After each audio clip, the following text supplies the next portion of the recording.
Since we'll be departing from this place today, could you please relocate? We'll also cover the $473 monthly loan. With my daughter on the way, we no longer require your assistance. All right then, please take care of everything from now on. Despite the substantial support we provided to our in-laws, they easily shifted their trust to the younger sister. As I packed my belongings at the entrance, I shared something crucial with them. By the way, there seems to be a misunderstanding. The monthly loan repayment is— As I spoke, their faces turned pale in shock. My name is Emily, a 35-year-old office worker. I've been married to Tom for 3 years. We met through a mutual friend who believed we'd be perfect for each other, and that intuition proved correct. Tom and I were drawn to each other from our first conversation. Tom felt the same, and we started dating. 2 years later, he proposed, and I happily accepted. Our families supported our marriage, and we had a wonderful wedding attended by many.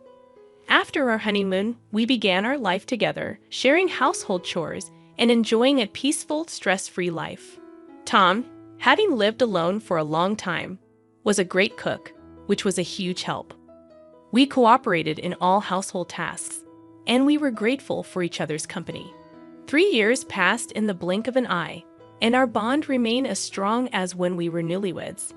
However, a significant event occurred when Tom's father fell seriously ill. We rushed to the hospital, and after a week of tests, he was released, but concerns about a recurrence lingered. Recognizing that they might not handle another emergency, Tom proposed the idea of living together. "What if we lived together with my parents?" he suggested. It was an expected proposal, and I agreed. We quickly discussed the idea with our in-laws. "Live together?" Tom's mother inquired. "It's not a bother at all," I reassured. "Emily and I are worried about both of you." "Thank you, both of you." Our in-laws, teary-eyed and grateful, accepted our offer, reflecting their underlying anxiety.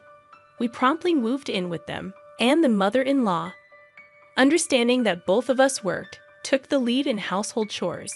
Thanks to her, we could focus on our jobs, and the father-in-law, now retired, spent his days resting at home, which significantly improved his health.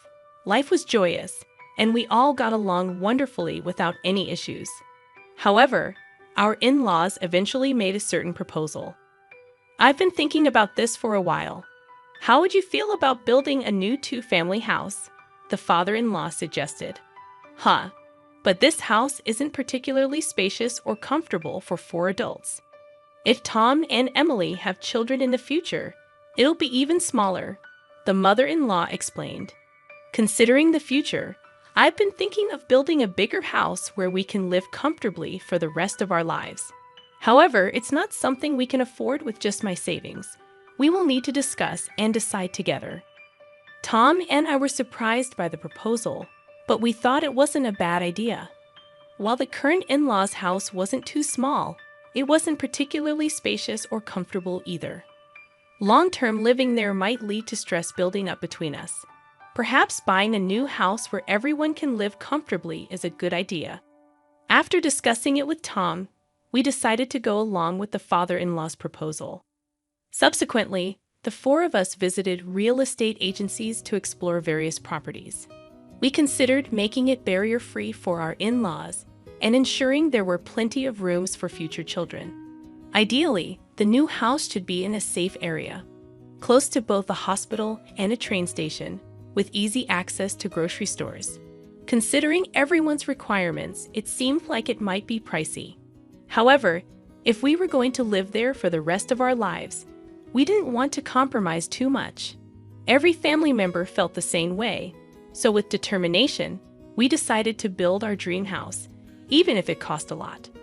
After some time, our new home was finally completed.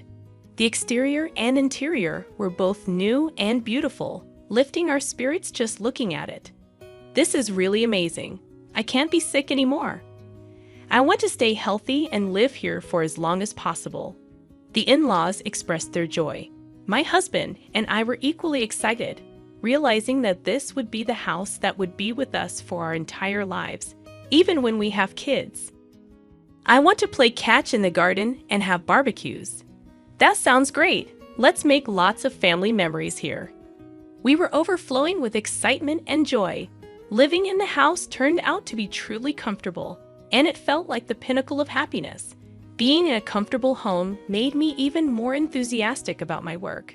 Subsequently, my work went very smoothly, and both my public and private lives were fulfilling. I genuinely felt grateful for buying this house. The months passed in the blink of an eye, and 2 years had passed in this house. We continued to have a good relationship with our in-laws as always, believing that the days ahead would be filled with happiness. However, at least in this place for life in our new home, something unexpected happened. It was when the sister-in-law and her husband visited our new house. While this really is a nice house, it's not fair that only you guys get to live here. What are you talking about? We discussed and decided to buy this house with our parents, but I can't help but feel envious. When we were still living in a cheap winter, it feels like you're living beyond your means. The sister-in-law often visited our house during holidays and always expressed her envy. Every time, she would accuse us of being unfair. We've been paying the mortgage for this house, and it's quite a hefty amount every month. We're living within our means, earning enough to pay for this house, so there's no reason for her to complain. If we were to live here with the in-laws, it would be so much fun, don't you think? What? Can you even afford the mortgage for this house? My husband and I exchanged a glance. The sister-in-law probably just blurted out without giving it much thought. However, her careless words started to move my in-laws' hearts. It would be lovely if Kana could move and live here together. Yes, it would liven things up. Hey, what are you two talking about? Haven't we been living together all this while? Come on, I was just saying. Exactly. There's no need to panic, right? Ha ha ha. While the in-laws tried to brush it off, it was evident that they were enticed by the idea of living with the sister-in-law. The in-laws seemed to have a particular affection for her, even more so than for Tom. She is a beauty with delicate features and looks like a doll from her childhood. Being 4 years younger than Tom and born when the in-laws were older, they doted on her even more. This pampering led her to become quite spoiled, and Tom had to deal with her demanding nature. Having heard all this from Tom, I was always wary of my sister-in-law. For a while after we got married, Tom and I were both caught off guard because she didn't seem to be giving us any trouble. However, recently, she has been increasingly eyeing our new house. It seems she frequently visits the house during the day when we're at work. Oh, Emily, you're back. Then I'll be leaving now. Huh. I wish you'd stay a bit longer, but Tom and Emily might find it inconvenient. I don't think it's a nuisance. You might say that, but it's evident in your eyes and behavior. Unwanted guests should leave quickly. See you, Mom and Dad. Take care. When the sister-in-law left, the in-laws were visibly upset. They looked as if they wished she stayed longer. Even though they didn't voice their feelings, their faces and attitudes spoke volumes. Feeling out of place, I usually retreated to my room after work. When Tom came home, we head to the living room for dinner. The atmosphere around the dinner table grew more and more tense, with longer silences. Tom began to notice the change and started to realize that the sister-in-law was the cause. Around the time our relationship with the in-laws started to deteriorate, the sister-in-law finally made her move. One holiday, Tom and I went shopping in the morning. When we returned, there were unfamiliar shoes at the entrance. We exchanged glances, wondering if something was amiss. Then, the mother-in-law approached us from the living room. You're finally back. We need to talk. The mother-in-law's tone was different than usual. As we entered the living room, the sister-in-law and her husband were there. Ah, you're finally here. Kana, what's going on? From today, we'll be living here, so please leave. What? Tom and I were taken aback by her sudden declaration. What is she thinking, moving in today? Hold on, it's ridiculous to say that all of a sudden. It's not sudden. We've discussed this with Mom and Dad for a long time. the sister-in-law replied confidently. Is it true you discussed this with them? Tom and I knew the in-laws were swayed by the sister-in-law's words, but we had no idea things had progressed this far. Kana and her husband said they'll take care of us from now on. I'll do the housework and even care for you when needed. Please rely on us, Mom and Dad. If our daughter is here, we don't need you anymore. A daughter-in-law who doesn't do housework or have children is no match for Kana. What? I was deeply hurt by their words. Seeing my shocked face, the sister-in-law smirked. We'll pay the $473 monthly loan. Okay. Huh? $473? It's a great deal to live in such a nice house for that. Tom and I were dumbfounded. The in-laws were already planning to kick us out. After such treatment, we couldn't continue living there. Is that settled? We can't leave immediately. Could you give us at least a week? We need to find a new place. Fine. Ah, you're looking forward to living with Kana and her husband from today. The in-laws looked disappointed the sister-in-law, but she and her husband were extremely happy that we decided to leave. Calm down, Mom and Dad. The house isn't going anywhere. I'm looking forward to a week from now. The in-laws and the sister-in-law's family were thrilled to drive us out. Did Tom and I seriously consider co-living with such people? We quickly arranged to view rental properties and moved out within a week. The day to leave our home arrived. Please take care of everything from now on.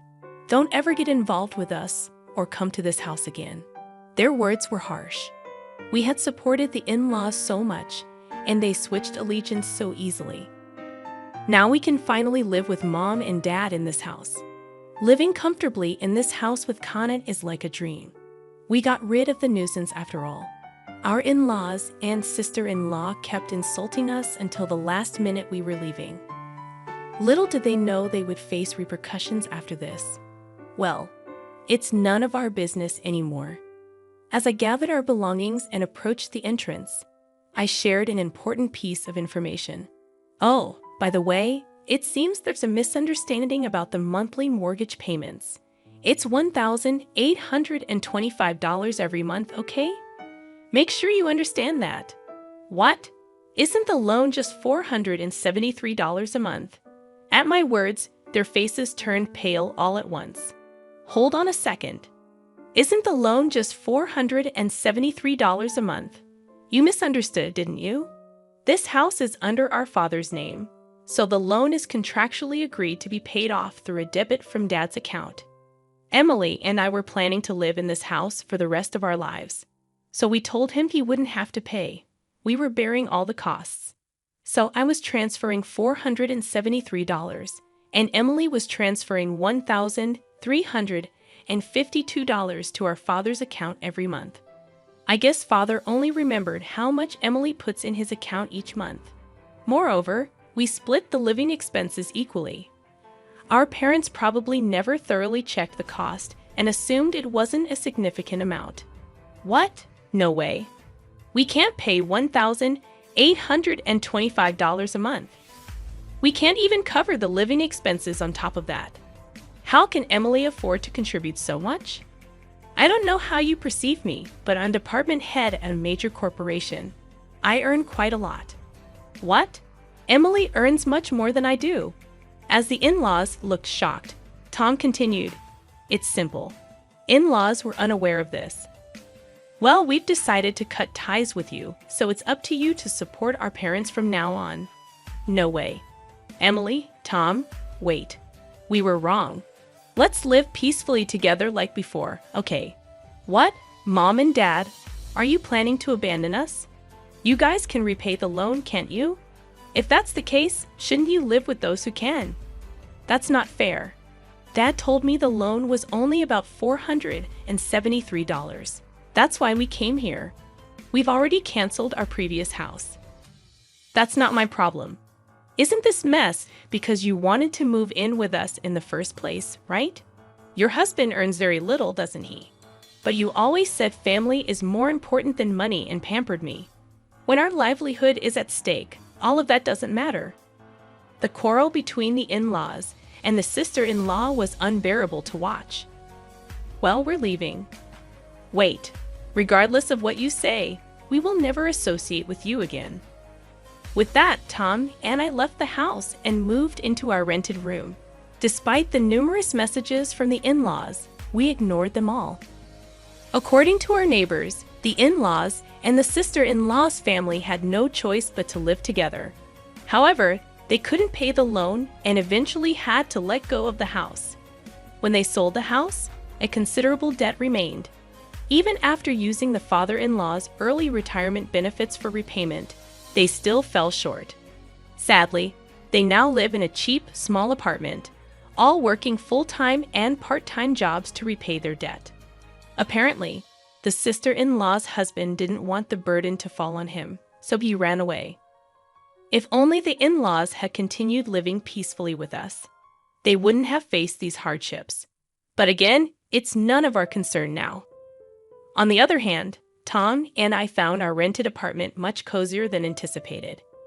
We plan to stay here for a while and save money, living happily as our savings grow at an incredible rate. We believe it's essential to save as much as we can for the future while still enjoying our lives with the occasional luxury. We aim for a happy life together in the years to come.